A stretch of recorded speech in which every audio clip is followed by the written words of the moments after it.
I have a decent and great following, and seeking me out to be a part because they see the value in what I'm doing, and they want to also target the audience that I have as well. So companies like Music Makers 101, up and coming distribution company here in Nashville, Jammer, Song Space. It's been mostly tech companies in a sense, but again, that's kind of how it's been.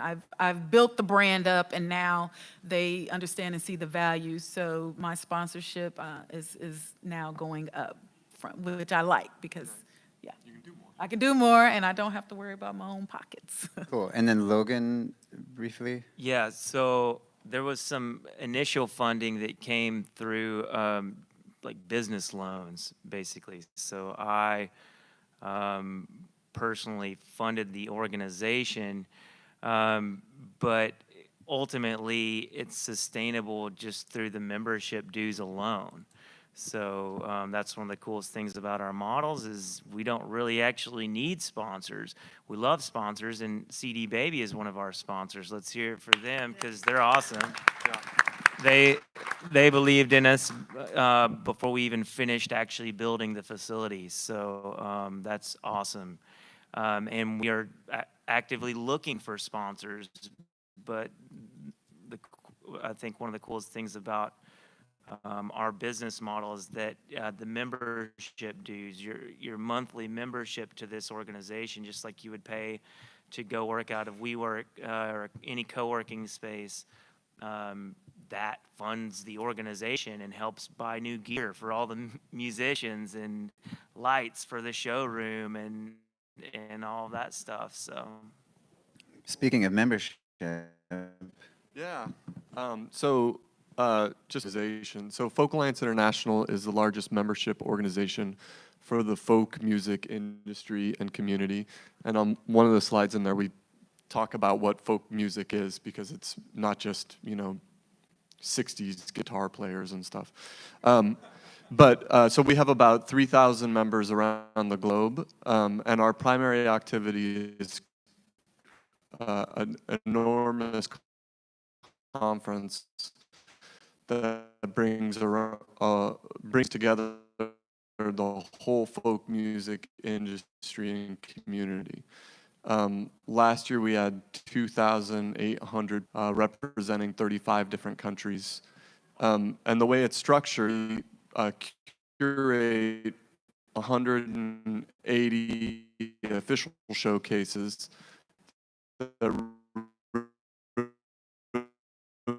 rooms like this. We take over a whole hotel, whole production festival venues, and there's a competitive process to perform in those venues.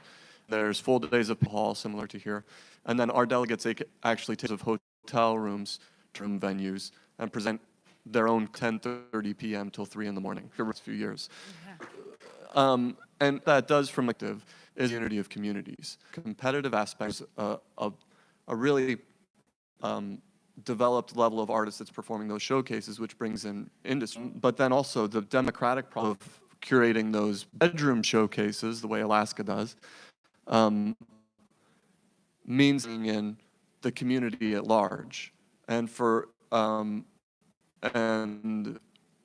for artists who are at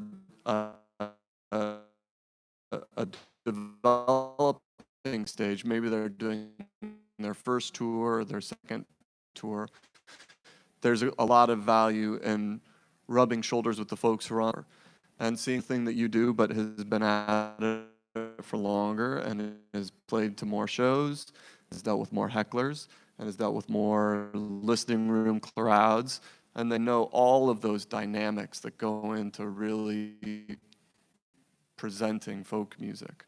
One of the things inspiring for me, so I'm the business development manager for the organization, so a lot of my job is funding in the way that we're bringing together this global community. One of the inspiring things about community-led initiatives like Akimi come in and all of the varieties of activities, not just to fund the organization, where you guys see needs in your community. the story that you told where you basically realized, well, there's something that needs to happen in my community, and no one else is about to do this. The amount of times that I've heard that story or a reflection of it is incredibly inspiring, where there's one example from where I was living before I was at Folk Alliance. One of my friends started the Brooklyn Americana Fest, also on a shoestring. No funding.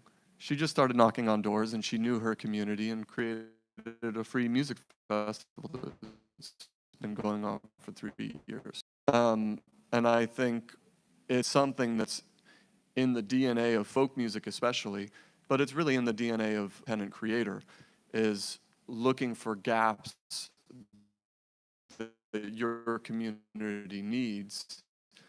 And then it also, that creates a creative platform. And it becomes sort of a